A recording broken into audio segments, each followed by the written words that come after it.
എടുത്ത ഡിസിഷൻ തെറ്റിയില്ല എന്നുള്ളതിൽ I am happy and very satisfied. And ഞാനിപ്പം പ്ലേസ്ഡ് ആണ്. ജസ്റ്റ് 1 വീക്ക് ആയിട്ടുള്ള ക്ലാസ് കഴിഞ്ഞിട്ട്.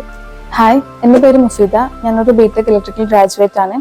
ബിടെക് കഴിഞ്ഞ ഡയറക്റ്റ് ഒരു വർക്കിന് കയറുന്നതിനെക്കാട്ടിലും ഒരു സ്കിൽ അപ്ഗ്രേഡ് ചെയ്ത് അത് ത്രൂ കരിയർ ബിൽഡ് ചെയ്യാനായിരുന്നു എനിക്ക് കുറച്ചുകൂടി താല്പര്യം.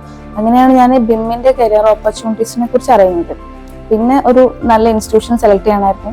അങ്ങനെ നേരിട്ട് പോയിട്ടും ഫ്രണ്ട്സ് ത്രൂ ഒക്കെ അന്വേഷിച്ചിട്ടും ഡെമോ ക്ലാസ്സസ് അറ്റൻഡ് ചെയ്തിട്ടൊക്കെയാണ് ഞാൻ AC അപ്പ് സ്കിൽസ് ഞാൻ ഫൈനലൈസ് ചെയ്യുന്നത്. അപ്പൊ എനിക്കിവിടെ കുറച്ചുകൂടി അഡ്വാൻറ്റേജ് ആയിട്ട് തോന്നിയിട്ടുള്ളതെന്ന് പറയുന്നത്, നമ്മളിപ്പം ജസ്റ്റ് ഒരു ടൂള് പഠിക്കുന്നതിന് പകരം നമ്മൾ പ്രോജക്ട് ഓറിയന്റഡ് ആയിട്ട് ക്ലാസ്സസ് പ്രൊവൈഡ് ചെയ്യുന്നതുകൊണ്ട് തന്നെ ഈ ഓരോ സെഷൻസും നമുക്ക് കുറച്ചുകൂടി എഫക്റ്റീവ് ആയിരുന്നു. ആൻഡ് ഇപ്പം എന്ത് ഡൗട്ട് ഉണ്ടെങ്കിലും എനി ടൈം നമുക്ക് വേണ്ടിയിട്ട് ഇവിടുത്തെ ഫാക്കൽറ്റീസ് റെഡി ആയിരുന്നു. അതുപോലെ തന്നെ നമുക്ക് ഈ മോക്കപ്പ് ടെസ്റ്റുകളും ഇന്റർവ്യൂസും ഒക്കെ പ്രൊവൈഡ് ചെയ്യുന്നുണ്ടായിരുന്നു. അത് ത്രൂ നമ്മൾ എത്രത്തോളം ഇനി ഇംപ്രൂവ് ചെയ്യണമെന്ന് നമുക്ക് മനസ്സിലാക്കാൻ പറ്റുമായിരുന്നു. ആൻഡ് ഞാനിപ്പം പ്ലേസ്ഡ് ആണ്. ജസ്റ്റ് 1 വീക്ക് ആയിട്ടുള്ള ക്ലാസ് കഴിഞ്ഞിട്ട് ഇപ്പൊ തന്നെ ഞാൻ പ്ലേസ്ഡ് ആണ്.